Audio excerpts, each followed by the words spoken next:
Welcome to new TV Telugu. Tamil నటుడు విశాల్ ప్రముఖ నిర్మాణ సంస్థ లైకా ప్రొడక్షన్స్ మధ్య నడుస్తున్న వివాదంలో మద్రాస్ హైకోర్టు సంచలన తీర్పు వెలువరించింది. విశాల్ ఒప్పందాన్ని ఉల్లంఘిస్తూ వీరమై వాగై చూడం అనే సినిమా హక్కులను లైకాకు బదులుగా ఇతర సంస్థలకు అమ్మాడని లైకా ప్రొడక్షన్స్ ఆరోపించింది.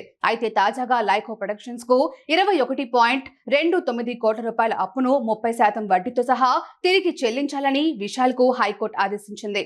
విశాల్ తన విశాల్ ఫిలిం ఫ్యాక్టరీ కోసం ఫైనాన్షియల్ జిఎన్ అర్బు చెలియన్ గోపురం ఫిలిమ్స్ వద్ద 21.29 కోట్ల రూపాయలు అప్పుగా తీసుకున్నారు. ఈ అప్పును లైకా ప్రొడక్షన్ స్వీకరించి విశాల్ తన అప్పు తీర్చే వరకు విశాల్ నిర్మించే సినిమా హక్కులన్నీ తమకు చెందే విధంగా ఒక ఒప్పందాన్ని కుదుర్చుకుంది. అయితే విశాల్ ఈ ఒప్పందాన్ని ఉల్లంఘిస్తూ వీరమై వాగై చూడం అనే సినిమా హక్కులను లైకాకు బదులుగా ఇతర సంస్థలకు అమ్మాడని లైకా ప్రొడక్షన్స్ ఆరోపించింది.